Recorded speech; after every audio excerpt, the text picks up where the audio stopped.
Okay.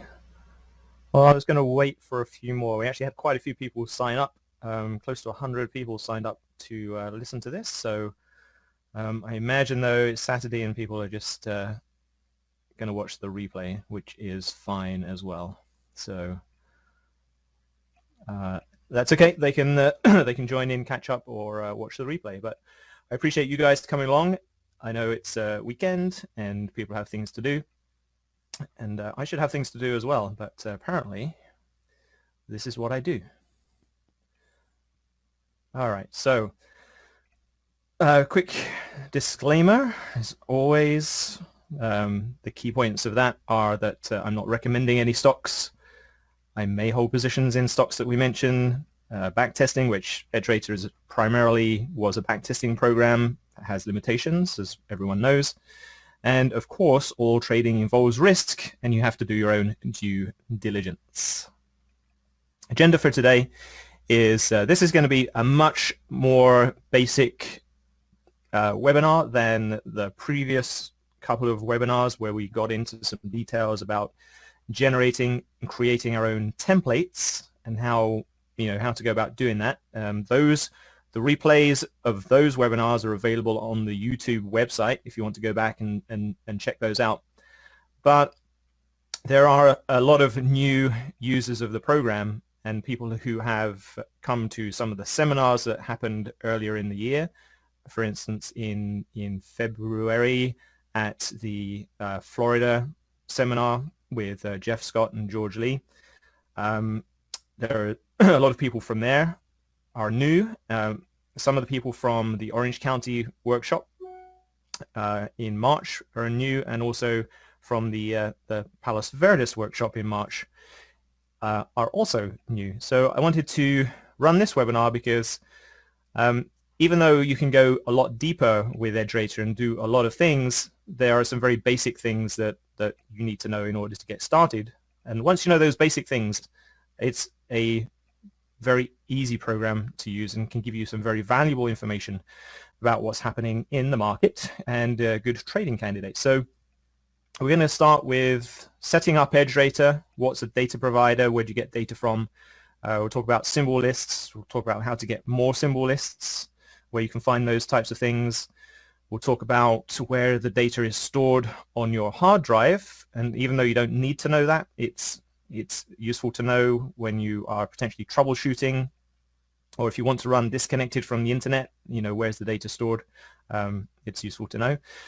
And then we'll look at utilizing all of that information and analyzing the action of last week in the market. We'll take a look at what we looked at last week in terms of the in-play template and things that were moving. And then we'll take a look at the linear regression template. And of course, there will be opportunity to ask any questions if you're brand new to the program.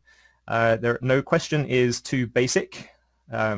Feel free to ask any question, and I will attempt to answer it. If I can't answer it today, then I will get back to you, and either via email or in the forum or at some point later.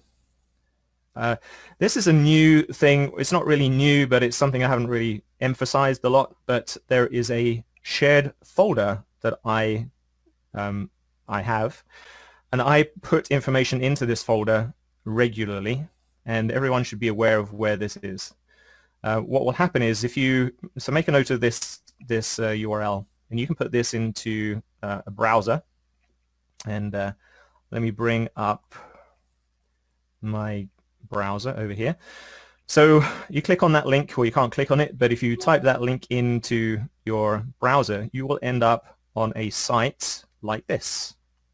You will end up on this site, in fact. And it is a shared directory. It's got files that I upload regularly. You will actually, the root of the shared location is here. You can change your viewing options. I have got this set to view so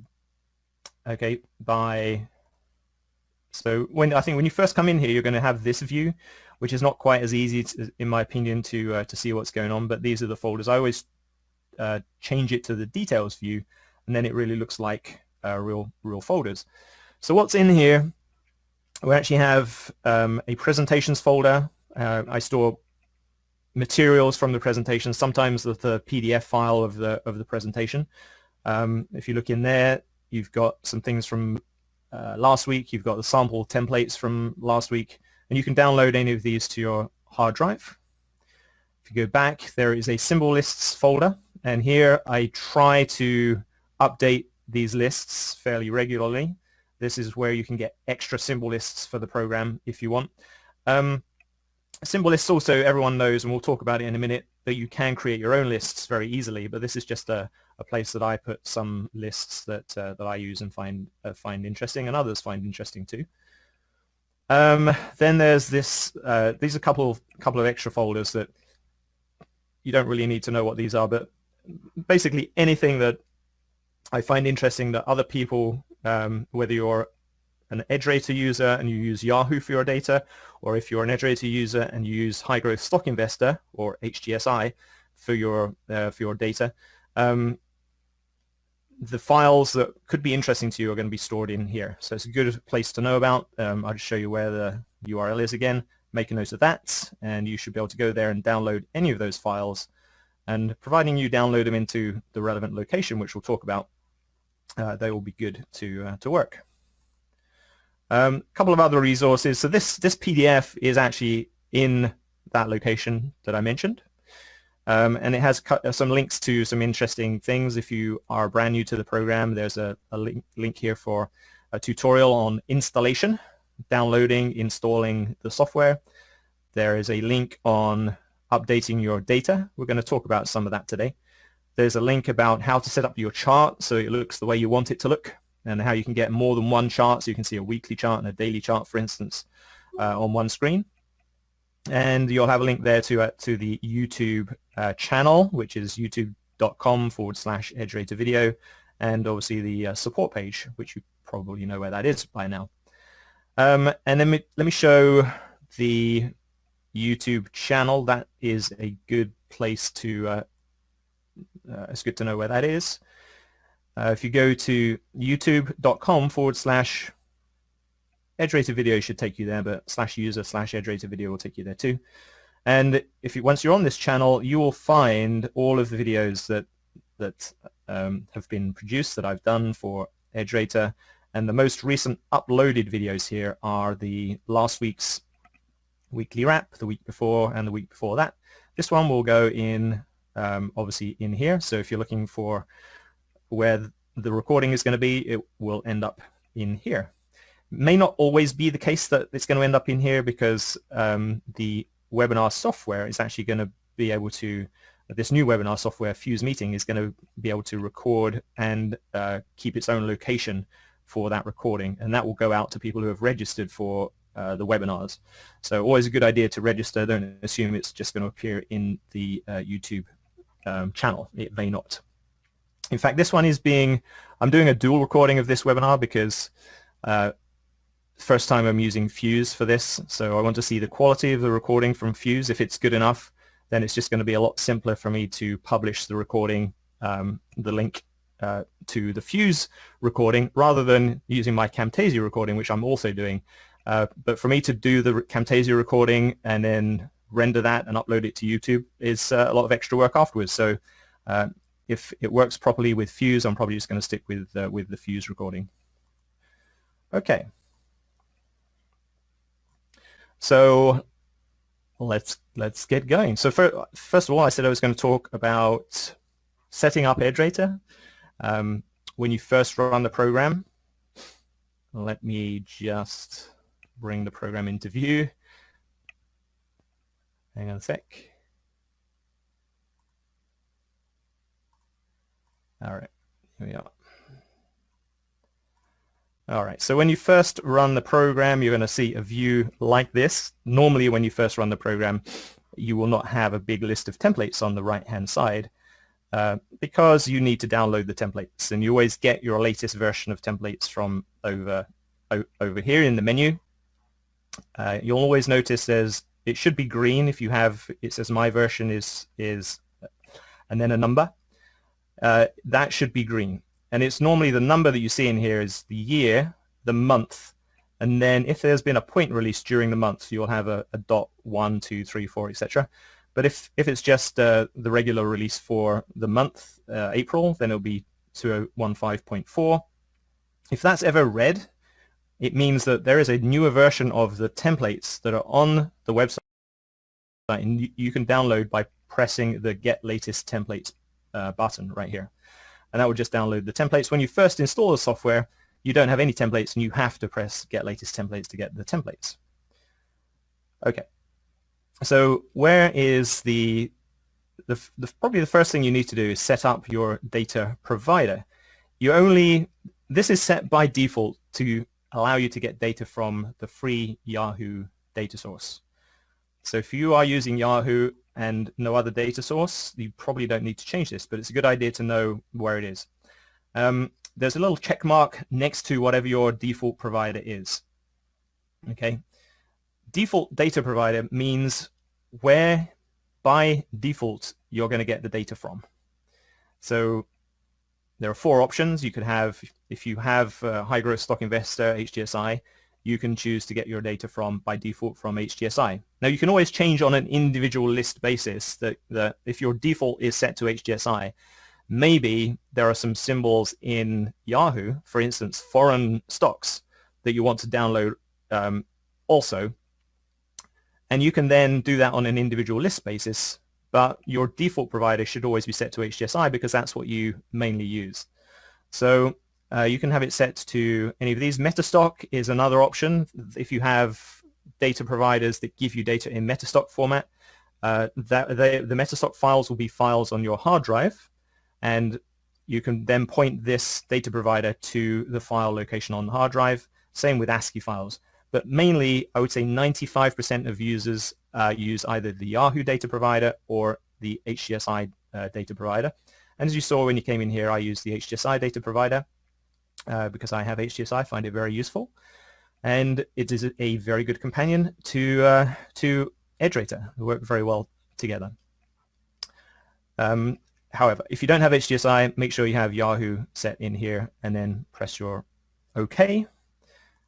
And that is your data provider setup. That's basically the first thing you should do when you install the software, just to make sure you're getting data from the right place. Now, one sec.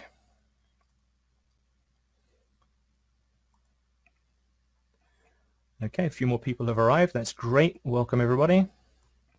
Why were you late? Just kidding. And okay, I'm just making sure I can see the chat as well. In case, if you have any questions as we're going along, feel free to just type a message into the chat box. I will try and monitor that, although I have 3 screens going right now, so I may not be looking at that screen for a while.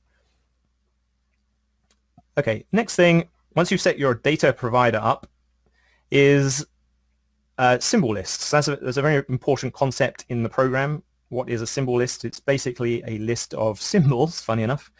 And but a symbol is something that the program will use to get data from the data provider. So a symbol, for instance, obviously could be something like Apple, AAPL. And if you have an Apple in your list and then you say, get me the latest end of day data for Apple, it's going to go to whatever data provider is associated with the symbol list, and it will go to that provider and get the latest end of day data. So as I said before, you have a default data provider. Whenever you create a brand new list, it's going to be associated with that data provider. Now, one of the very important buttons in the symbol lists area is this edit button over here. So if you click this, you'll find out everything about the data associated with this list. So there is a data provider associated with every list. As I said before, you can override the default provider with whatever provider you want for a particular list. So you could even have, for instance, you could be getting the S&P 500 stocks from Yahoo for one list, and you could be getting the S&P 500 stocks from HGSI for another list, and have both of those lists existing in the program with the data having been retrieved from different places. Not necessary to do that, obviously, but in some cases that you may find that you want to do a comparison. So you set the provider up per list over here. data provider. A very useful tab, I'm not sure that many people use this very often, is the data snapshot tab. And the data snapshot tab just shows you how much data you currently have associated with your symbol list. So you'll see the same list of symbols that you saw in the symbol list tab. And then next to that, you'll have the snapshot data columns, and that tells you the from and the to dates of end of day data that you have. Now it's possible in EdgeRater to say that only get data for a certain period of time, so you could only fetch data for say 2014, in which case your from date would be January the 1st, 2014, the to date would be December 31st, 2014. And then you know that that list doesn't have any more data or any less data than you have set into the list. All right, so that's important to know. That's how you can figure out how much data you have. And what you can do also is sort by these columns, and that's useful because some of the symbols in your list are going to be IPOs, so you're not going to have as much data going as far back as you hoped. And so it's good you can find out what those stocks are in here. You also have these columns contained in list and contained in snapshot. This is an indication that you have a symbol potentially in your symbol list, and you tried to fetch data for it, but that symbol did not appear in the data provider. Could have been typed incorrectly, could have been something that's not listed anymore, in which case your symbol will appear in your list, but it won't appear in your snapshot. You can then go ahead and delete those symbols, or find out if you think it's a symbol that you should have and you want to have data for, find out why it is no longer fetching data. And normally, if it has been fetching data and suddenly you find it's not fetching data anymore, it's normally because the symbol has changed name, company's been acquired, or something like that. Okay.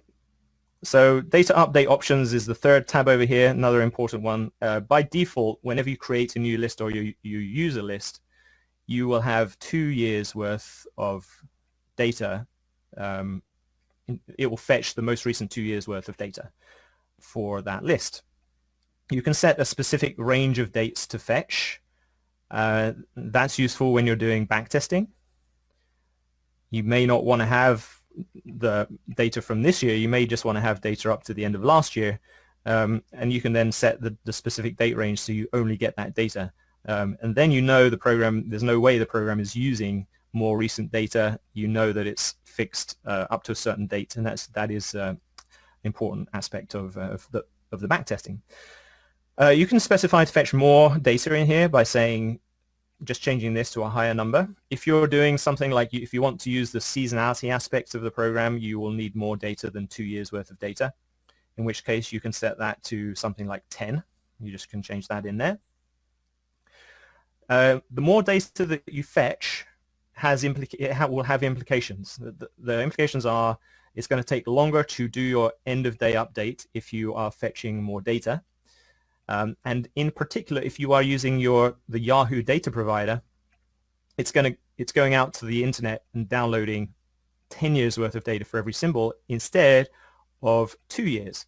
And just so you know, when you do an end of day update in the software, it's not just getting the latest day, or if you updated your end of day data to the end of last week and then you run it again this week, it's not just going to get 1 week's worth of data, it's going to go out and get the whole amount of data again. And the reason it does that is because sometimes the data is adjusted in the data provider, and we want to make sure that we have all of the adjustments in the downloaded properly. So it's going to account for adjustments, and it's going to account for, sometimes there are errors in the data, and they will be fixed by the data provider at a later point in time. And so we download everything, we get everything up to date. All right, so that is basically how you see what data you have. The lists that appear in this drop-down control over here, when you first install the program, you will not have many lists in here. You will have the weekly options list. If you just click the drop-down arrow, you'll find find where the lists are, you'll have the, let's see, what other lists are you going to have in here? You'll have the sectors list, ETFs, sectors. You'll have the select sector spiders. And I think you'll have a list of sample data, which is just for you to experiment with the program without having to download any more data. It's just kind of a sample set of data based on a particular period in time. But that will not be very useful for doing scanning for recent stocks. Okay, so the things that appear in this drop-down control come from a certain place on your hard drive. And this is something that is important to know this. I was going to say that you don't need to know this, which is true if you're just using the default lists. But if you want to download your own lists and create your own symbol lists, it's important to know where this is. So here is when you install the program in your Documents folder. Now I'm looking. What I've brought into view here is a Windows Explorer window. So I'm shut that down. So this is a Windows Explorer window, and it's showing me what's on my hard drive. And so when you install EdgeRater, it's going to create under your username, Documents folder, a subfolder called EdgeRater. Hopefully everybody knows how to use Windows Explorer. And what you'll see in here are a bunch of subfolders.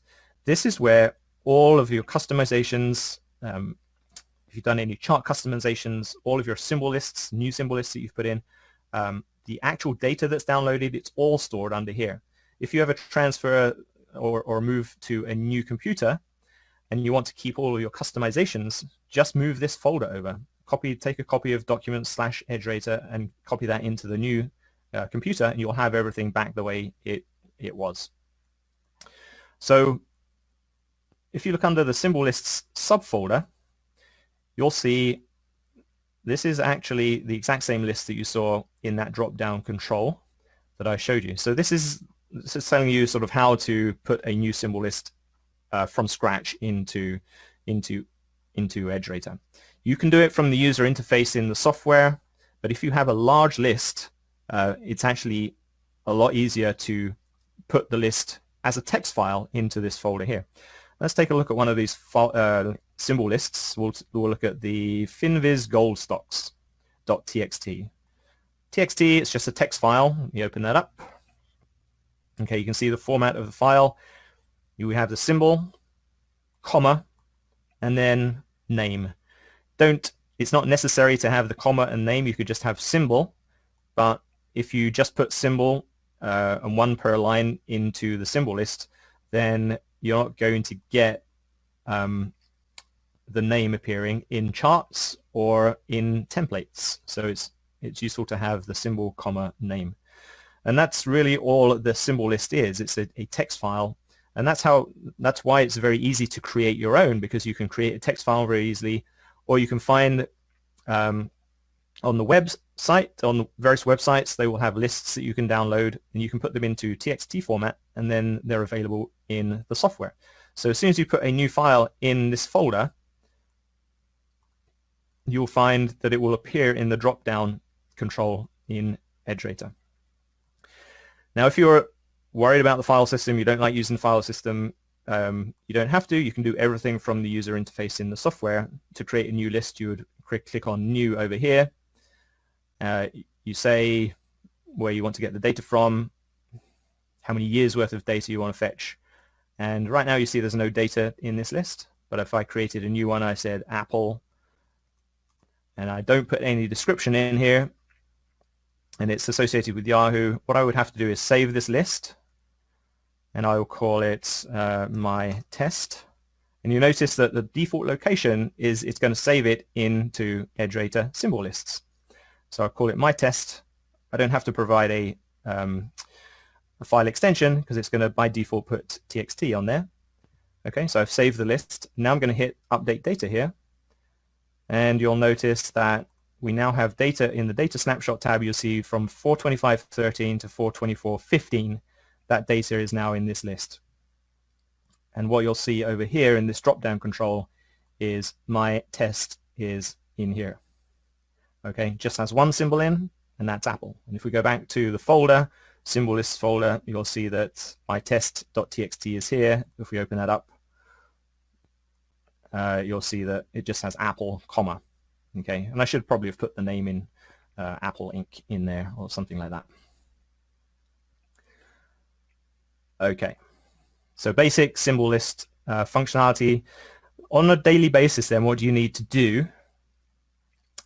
You would probably have a list of securities that you are following, or your universe of securities. A good universe of securities to have is the all securities trading above $1 and 250,000 shares. That list, as you may have guessed, is available from the website that I mentioned earlier. If you follow the link that I showed at the beginning of the presentation and you look under symbol lists, you'll find all securities $1, 250,000 shares.txt is right here.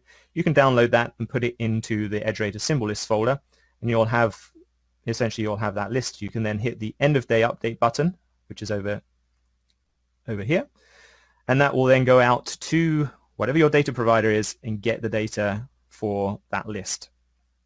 Okay, then you'll have exactly what I'm showing in here. So if you have, let me take one before I say that. Because we've already looked at the file system a little bit, let me go back to the file system again. Okay, and if we go back to this folder here called snapshots, this is where the data is actually stored for those lists. So the list itself only contained a symbol or several symbols, but there's some backing data. When you go and do your update from Yahoo or HDSI or wherever, then it has to store that data on your hard drive somewhere so that it can be used in the program without you being connected to the internet. And the location it stores that data is the EdgeRater snapshots folder. And you can see in here it's created two files for my new list. It's called mytest.txt.erd. ERD stands for EdgeRater data. And then mytest.txt.eri. ERI stands for an index into that file for super fast access. One of the reasons why EdgeRater can process large quantities of data very, very quickly. Okay. So, and if we sort this by size, we'll see what the biggest data files that I have currently in here are. I have my warehouse all securities, which contains about 8,000 securities, and it's a ½ gigabyte file. And I have the all securities $1 and 250,000 shares. It's about 3,000 stocks in there. And I believe I've got 2 years worth of data in, actually this one has 2 years worth of data. This one has 10 years worth of data. So the 2 years one is only 59 megabytes. The 10-year one is 243 megabytes. So almost quarter of a gigabyte in there. So that's where the files are stored. Useful to know, not essential to know. Probably you never have to go into the snapshots folder, but now you know where it is. And another trick would be if you copy over your EdgeRater folder to the new computer when you reinstall, or if you get a new laptop, you copy over that folder, you're actually copying over all of the data as well. So you don't have to go and re-download the data for the day that you have already downloaded. Okay, so maybe there are some things there that some of the existing users didn't know about. Probably none of the new users knew about that.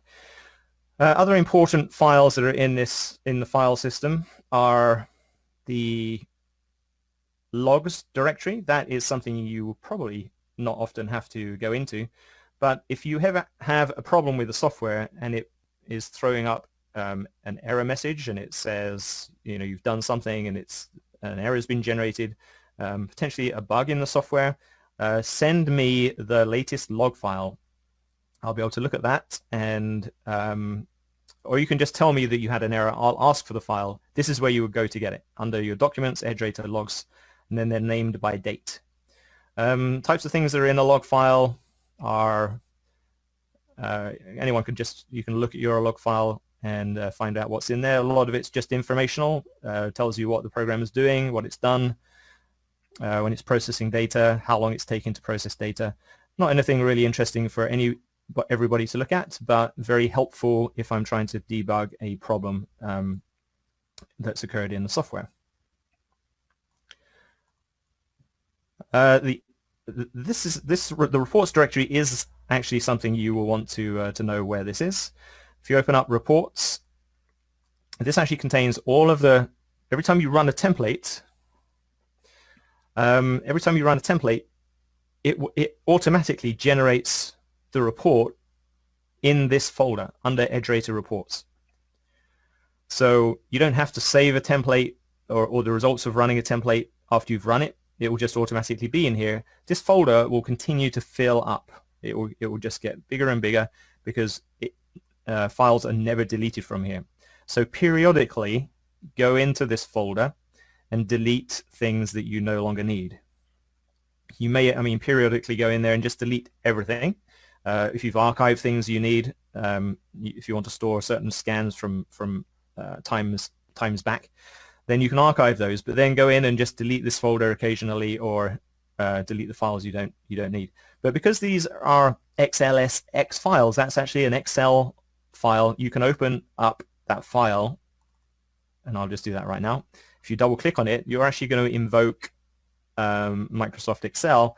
So that has now opened the file up in Microsoft Excel, and it's obviously got all the formatting that has been defined in within EdgeRater. And so you can then, if you like, you can sort of take this and do any Excel calculations you like on that data. Generally, it's not necessary to open it up in Excel, because EdgeRater, the functionality in EdgeRater when looking at that file is better. There's more functionality than you would get by looking in Excel. For instance, you would be able to see charts, which you won't be able to see. You'll be able to see stock charts, which you won't be able to see in Excel. Okay. So anyway, that's where the files, the reports are stored. And let's see what else. Is there something else interesting in here? We talked about logs. The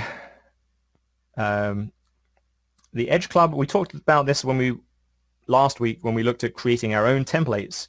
We put them in the root folder of Edge Club, and here's the test templates that we put together. And the system folder is just where, once you've done your download, remember at the beginning of this I said, if that's ever read, where it says my version, if that's ever read, you hit get latest templates. It will download from the website the latest version of templates that you are registered for, because not everybody's registered for all templates. You may have gotten some and not registered again. But if you're registered, it will get the latest that you're registered for, and it will put them into this system folder. So don't be changing. That's why we don't want to change these files. If I went in and edited one of these files to create my own template, and I didn't change the location and I kept it in system, then when you do a new download, it's actually just going to overwrite your change. So don't change the files in that location. It's okay if you're doing a temporary change and you don't care if those changes get lost, because they will get lost when you do a download. But sometimes it's useful if you just want to make a quick test and you're not interested in saving that. You can do it within this folder. Okay. So I think we covered a lot of setting up and where data is stored. And now we will get into the second part of this, which is we're going to take a look at last week's market action. First of all, I'm going to ask, are there any questions on data, where data is stored, any questions around data? So we've got one question here. Can you direct data to a solid state drive that's connected to the computer? So the answer to that is, by default, well, say when you do the install, everything that EdgeRater uses is going to be put in your Documents EdgeRater folder. So wherever your Documents folder is where it's going to go. If you have configured Windows so that your Documents folder is on a solid state drive, then obviously the EdgeRater folders will be on that solid state drive as well. But if your Documents folder is on your C drive, then it's going to be on the C drive. Any other questions on data? Did everyone, let's get did everyone understand what I was talking about? Was it fairly clear? Can you give me a quick why if it was clear that where data is stored, how you get data? Thanks, David. Yeah, thanks, Ganna. Okay, good. And we had a few new people show up. That's great. Thanks, Kevin. Fedley. Okay, awesome. And a quick poll: do you prefer this new Fuse meeting software to the Join Me software? Any opinions about Fuse? Okay, thanks. No difference. Okay. I tell you, there's a big difference from my point of view. I think it's going to be just a lot easier to use. Prefer Fuse. Thanks, Dan. Thanks, Malcolm. Fellow Brit, Malcolm. Good to see you. A little trouble getting logged in. Okay.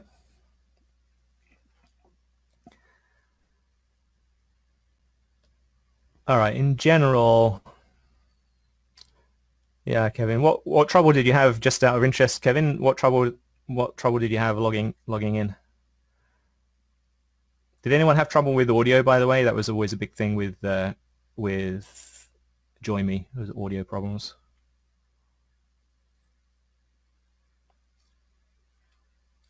Okay. Downloading program. Yeah. Yep. I think now you've downloaded it. In the future, it's just going to be okay because you've already got the program.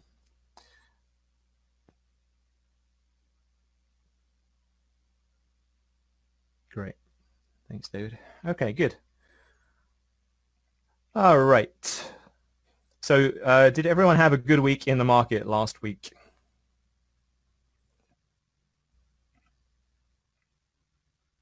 We're going to take a look at some of the market action, and we're going to use some of the templates. Yeah, so okay. Now, the list I'm going to use for analyzing the market, looking at the action, is the all securities $1 250,000 shares. I think this list is, there's 2,800 odd stocks in here. And I think that if a stock is not in this list, it may not be worth considering. I mean, there are,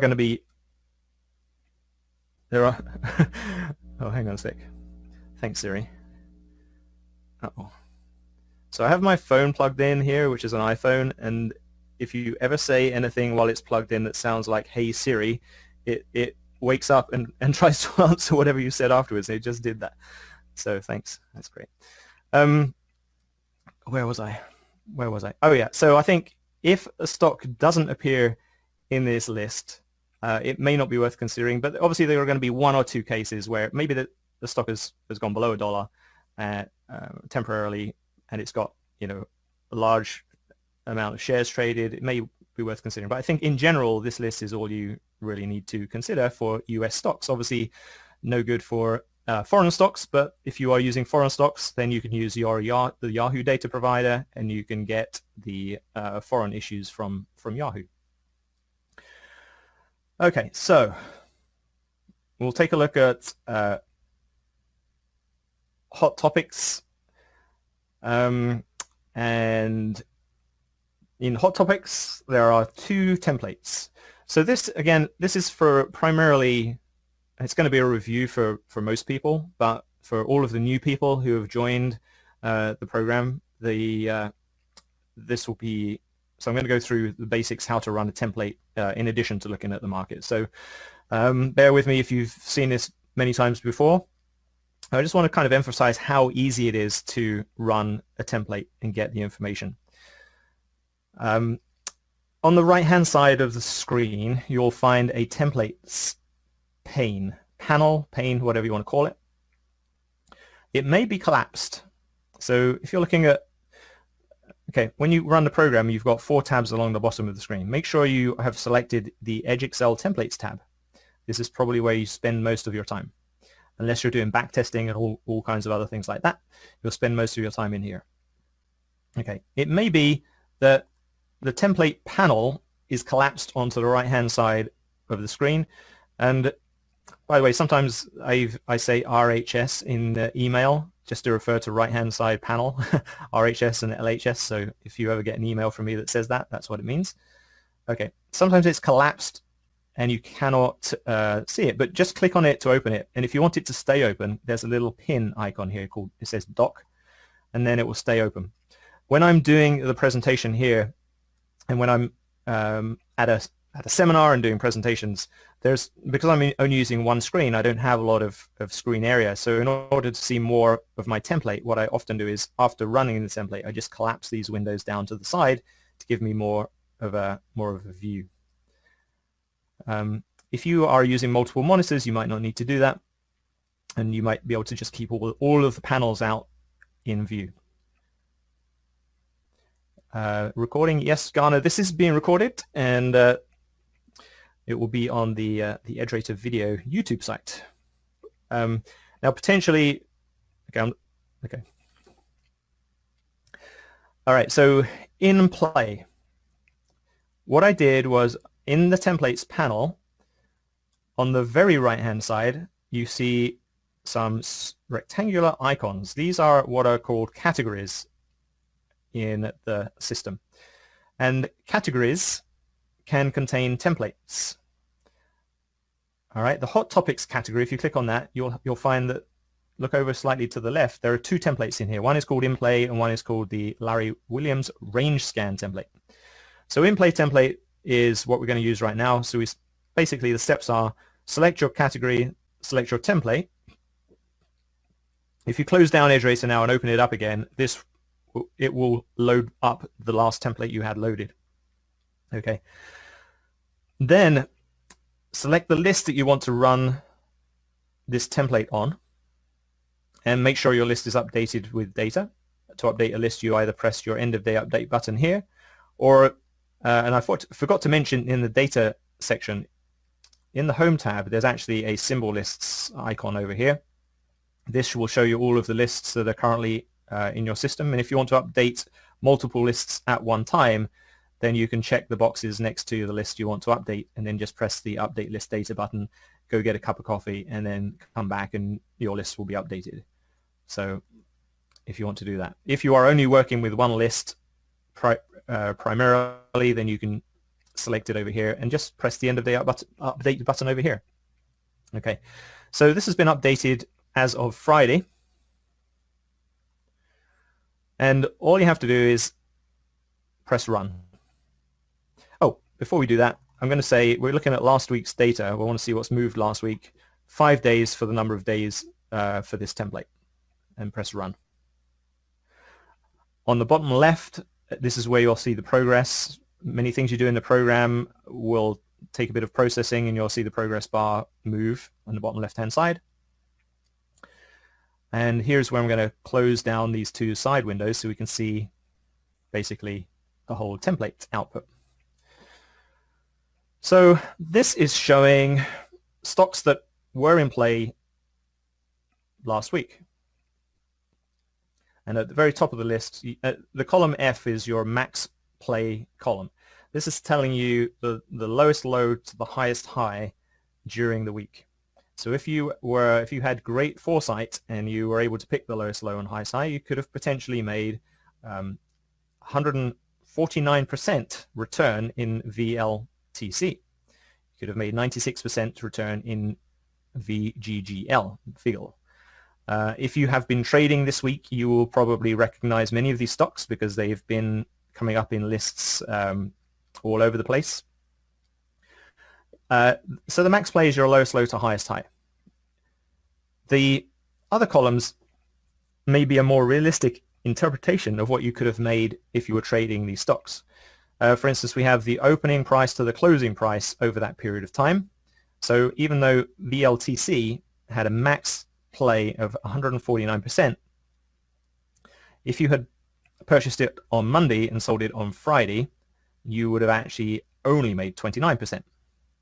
And if you had purchased it the prior close, that would have been Friday, the prior Friday at the close, and sold it yesterday at the close, you would have made 33%. So these columns here will show you,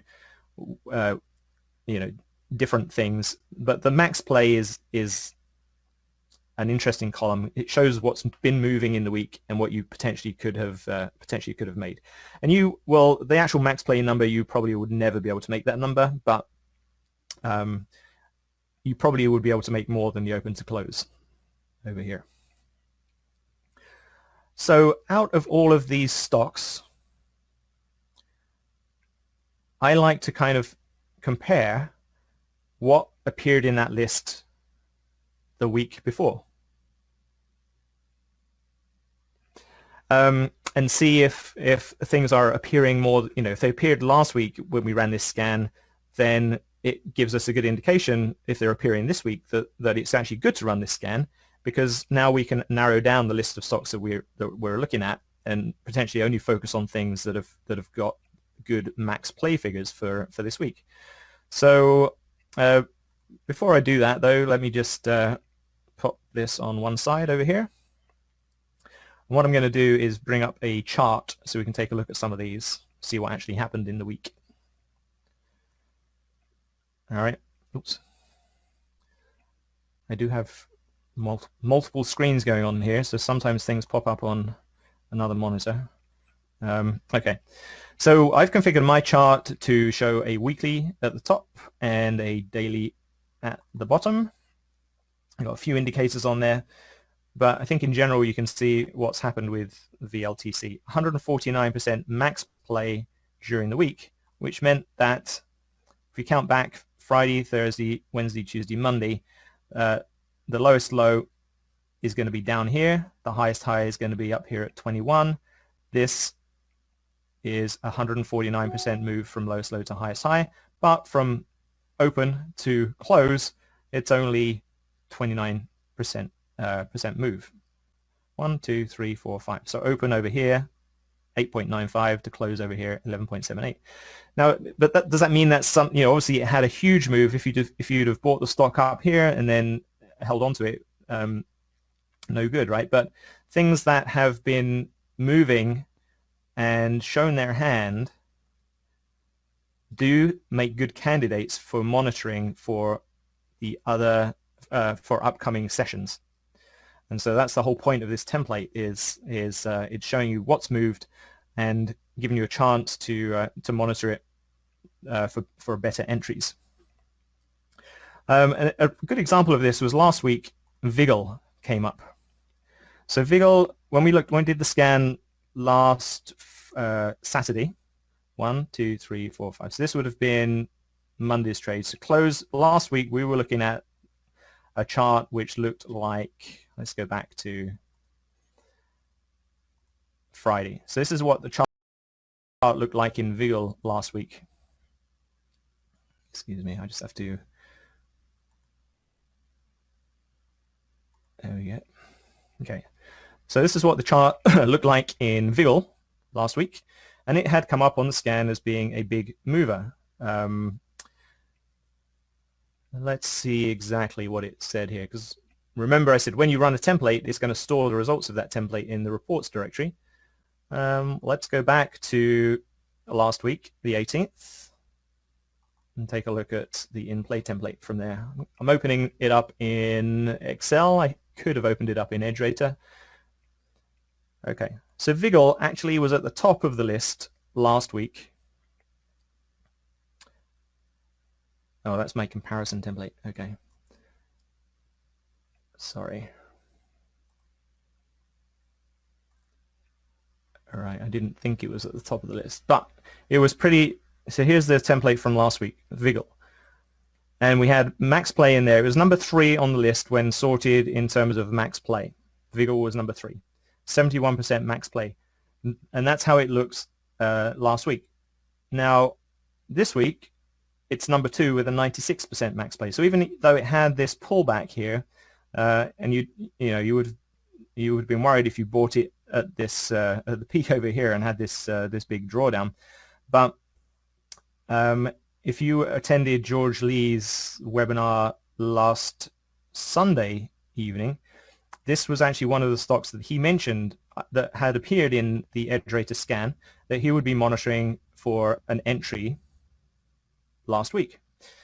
And he was looking at any move above the high of Friday as a potential entry. So let's see how that progressed in the week.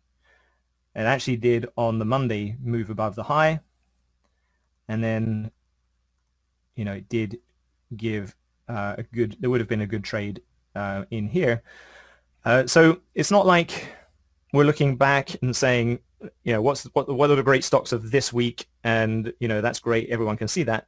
But the key is you want to be able to find them the week before. So like right now, we want to find good candidates for trading for next week, and you know, set good entries or good positions to monitor so that we get notified when those moves occur. And anyway, so that's kind of an example. There's one example of a stock that had moved and continued to move. Is it still a good candidate? Well, potentially. It's at the top of the list, so it's obviously got some volatility. It could be good up and good down. There's big moves in this stock. All right. Anyway, we can scroll down through this list and just take a look at very quickly at the stocks of interest last week. Now, one of the things I said I like to do is compare, and I did have my other comparison worksheet up, which I'll bring over here. Okay, here it is. So this is now sorted by April 24th, so this is Friday, max play. And what I've done is insert the columns from April 18th and also April 18th open to close. And so this just allows you to take a look down through this list of things that have been moving this week.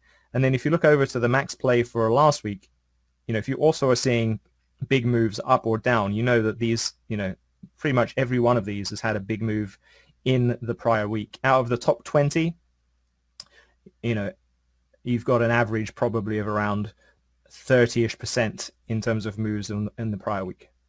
So it's just an example of the way that you can use this data and then set up your stocks for monitoring. Now, the other template I wanted to look at here is the linear regression template, because out of the whole list of templates, if you are brand new to the software, I would recommend using, first of all, just using this in-play template. Monitor this every day, and it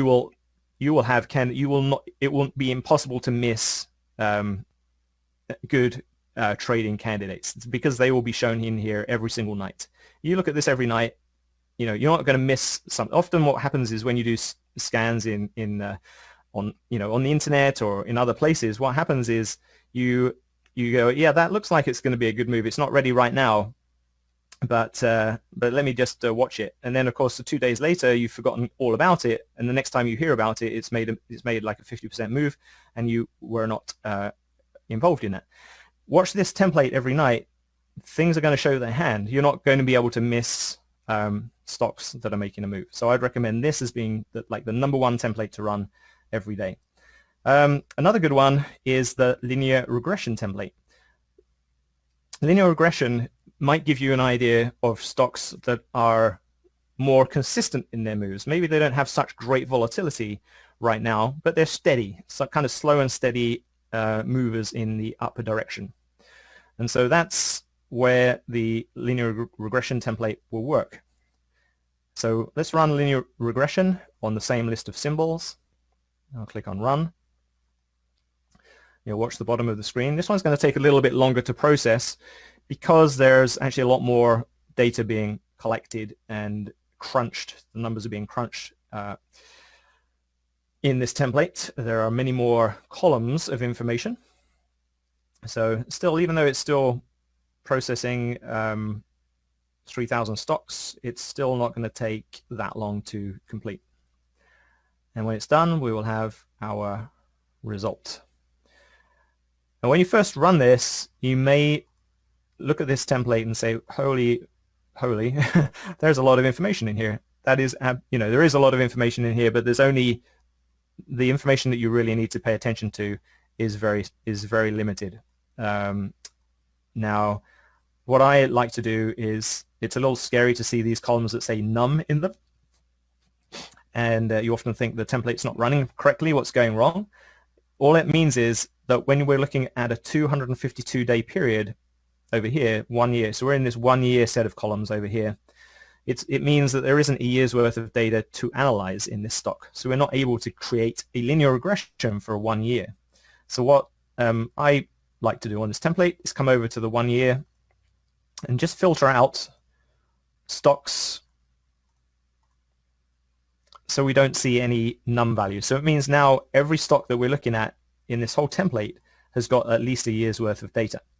If you're looking at IPOs, then you might not want to do that step, and then you can just focus on the columns of the 5-day regression, the 10-day regression, the 21-day, which is about 1 trading month, the 3-month, 6-month, or 9-month set of columns.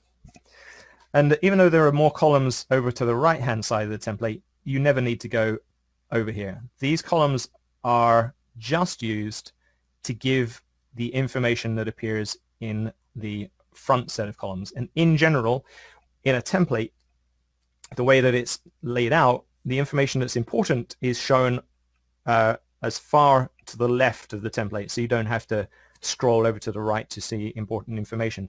And the most important column is normally shown as the very first column in the template. In this particular case, because we're running various periods of linear regression, these columns are equally important, and you can choose your own time frame for analysis. So for instance, if you're looking at long and steady, things that have been moving consistently upwards or downwards, if you're trading on the short side, excuse me,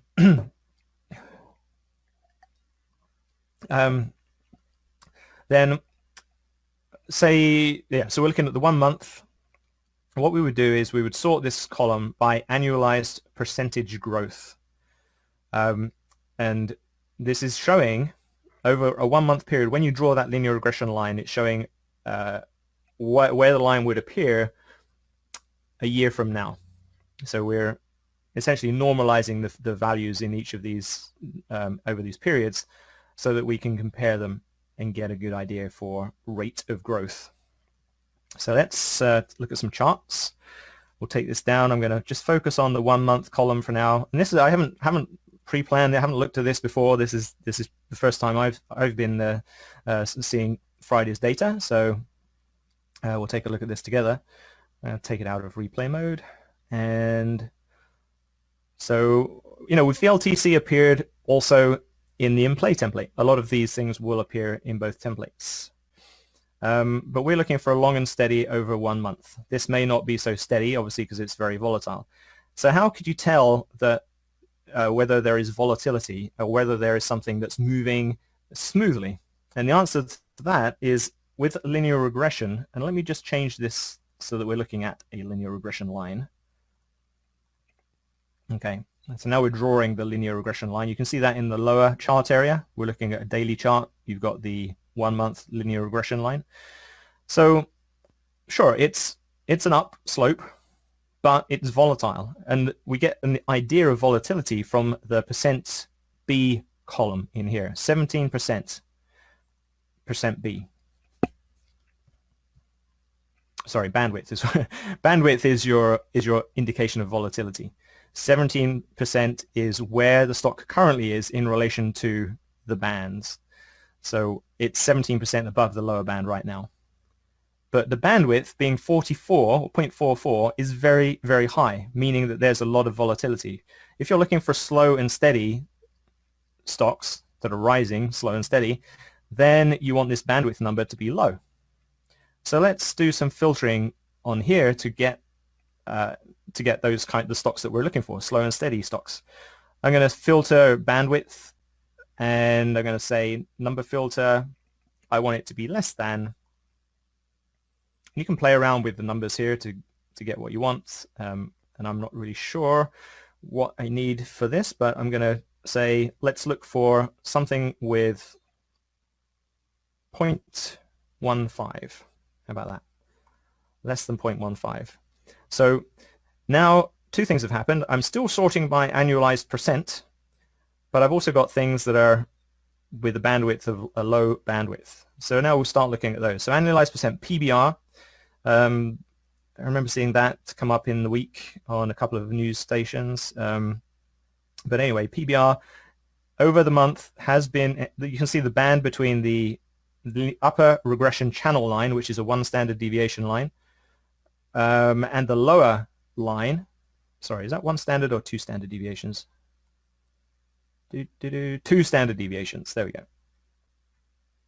Okay, so the distance between the upper line and the lower line is much narrower than we saw with VLTC, meaning that it is essentially over that period of time a lower left to upper right with not as much volatility. So if you're looking for that kind of stock, not quite as exciting potentially as your max plays, but consistent movers. All right, and this is something you can look at every day. And maybe you have rules about trading these stocks when they're at the lower end of the channel. If you trade them at the higher end of the channel and look at NOAH on the weekly chart, you see the channel here, the weekly is broken above the upper channel.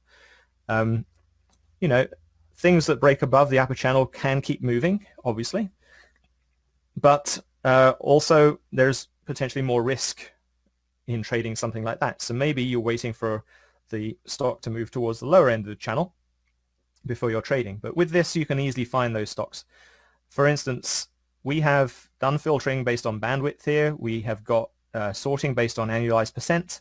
Now let's do some filtering based on percent B. So now we're looking for stocks that are where the close price is in the lower 10%. So we're going to say less than, and we're going to say 10%. We'll also say and greater than 0%. All right, so now we've got stocks that are moving up steadily, sorted in terms of the rate of move, that are at the lower channel of the linear regression 2 standard deviation channel. All right, and I am specifically looking at the 1 month column.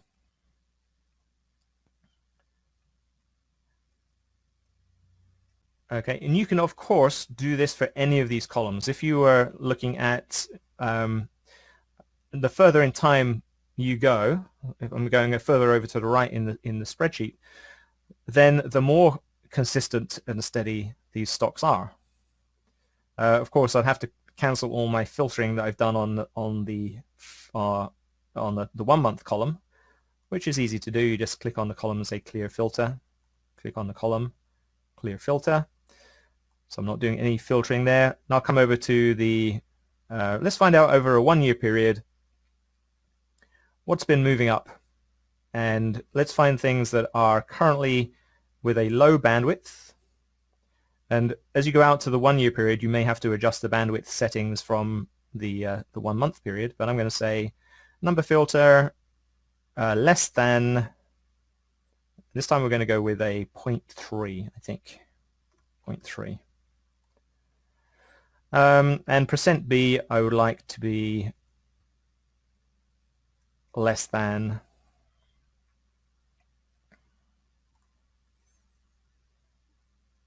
I'm going to say, let's say 30% and greater than 0%. All right, and I'm going to sort by annualized percent. All right, so now we're looking at 1 year period. You see the linear regression line is drawn to be a year, or 252 trading days. We can sort by bandwidth, so we'll find things that have got very very low bandwidth. Now, but these things also, you'll notice that they have no annualized percent, so essentially flat. So it's probably best to sort by annualized percent first. and then, or at least let's filter by annualized percent. You can do all kinds of filtering in here. And I'll say I'm going to look for stocks that are going up at a rate greater than 40% a year. All right, now I can filter. Now I can sort by bandwidth and find things that are towards the end of that band. So, you know, you can immediately see Burlington has a low bandwidth, so hasn't been very volatile. It reached the top of a band, passed through the top of the band, and then now come back and approaching the bottom of the band. It's actually 12% below the lower band right now. LB. So all of these, by definition, are going to have a lower left to upper right. If you want to find lower left to upper right stocks, this template will, definition of a linear regression line, it's going to find them for you. And in addition to finding the lower left to upper right stocks, it's going to tell you where they are in relation to the current band. So give you an indication of volatility and price in relation to bands. So I think this is an awesome template to run. And also with this, you would basically select your period of time. You might say you're interested only in stocks that have been lower left to upper right over 1 year, but then once you found those stocks, go back to the lower time frames, and you may have other requirements in the lower time frames for your annualized percent rates. You might be looking at something that is turning around right now on a lower time frame, and you'd be able to find that in these columns over here. So anyway, linear regression template is another awesome template to run. So I think the summary of the basics of this software is that we talked about today about how you set up your data provider, where it's going to get data from, where it's stored on the hard drive, it's important to know, and how you run a template. Because once you've got data and you've updated your list with the latest end of day data, you then want to use that information to give you great trading candidates, and that's where you start using your templates. And the two templates I would stick with for now are your hot topics in-play template and your linear regression template if you're new to the software. If you are an old hand at the software, obviously go crazy, feel free and use all of the available templates that are there. There's a wealth of information included in this list of templates. And one last thing is, we talked about data and we talked about getting our end of day data. I didn't mention that this button here will download intraday data for a list. And it doesn't matter what your data provider is set to, what your default data provider is set to, or the list data provider, intraday data always comes from Yahoo intraday updates, which are 15-minute delayed data points. So if you run this, let me hit it right now. I'll show you how quick it is to update 2,800 stocks. I'll hit this intraday update. You can see that it's downloaded 2,800 data points and applied it to the data. Now, because we already had end of day data for Friday, it's not going to make any difference. But if you ran this in the middle of the day on Monday, it will apply that latest intraday bar that it's calculated based off of 15-minute delayed data, and you can then run any of these templates using that that data. So that's the intraday capability of the software too. So I guess I covered a lot in terms of the basics of the software. We looked at a few good templates and gave you a few recommendations of things to look at during the week. And I hope it was understandable.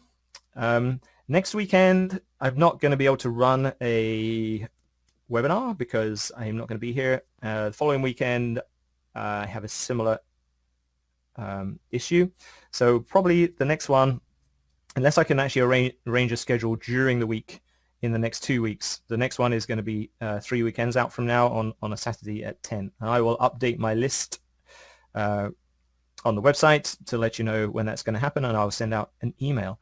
And I hope that everybody who has the software now can use it easily on a daily basis and find some good candidates. I would like to take look at some of the questions that have come up. George, hi George. I didn't see you there. Hey Malcolm. Yeah, George. So yeah, George is here. George Lee. I mentioned George before, and how last week we looked at Vigil, which had a good move, and yeah, George is saying that NOAH is also an IRB sandwich. So that's some other terminology that you can use in the software or get familiar with in the software. George Lee actually has his own category of templates down here, and there are squeeze templates and this candle patterns template, which is where you'll find IRB sandwiches. So if you want to find out what an IRB sandwich is, sign up for George's webinar. I think he's having one tomorrow at 5 p.m. Pacific time. If you want more information about that, I believe it's George, is that open? Is that an open webinar? Or is that a paid session?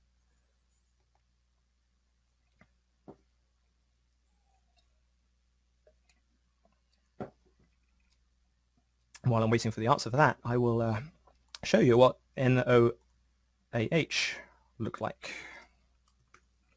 NOAH paid. So yeah, it's a $40 session if you want to sign up for that with George, and that's well worth doing. It's a great session, 5 p.m. on Sunday. He'll spend 3 hours going through the action in the week with you. I'm actually going to be attending tomorrow. I will be there for the first probably hour, and we'll look at we'll look at some more stocks in EdgeRater and some of the scans that George likes to do. And you know, George is a fantastic trader and a good teacher as well, so I would recommend attending that. George, how can you send me, or you could say in the chat how people would sign up for it, or you can send me information via email and I'll email out to everybody how people can sign up for it if you're interested in doing that. And let's just take a look at NOAH.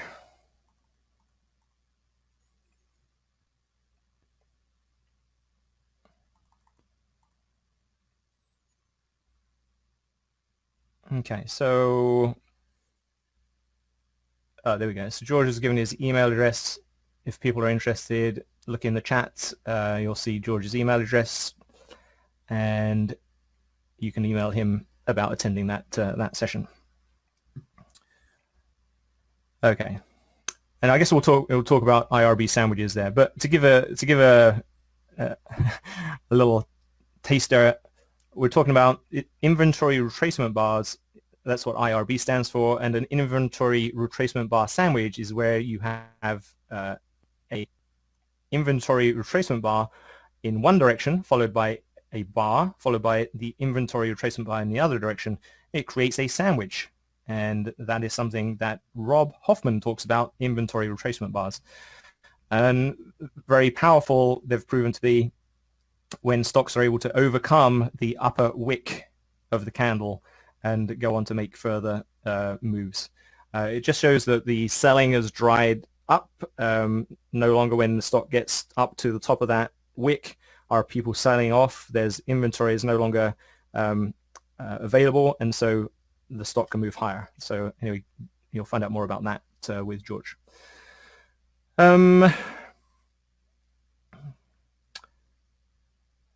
Yeah, so Teresa, I've started to, so this month of April, I've had one webinar every week, and I try to have one every Saturday. The next 2 weeks are out for me, but yeah, I'm going to try and have one every Saturday, and George has 2 to 3 a month.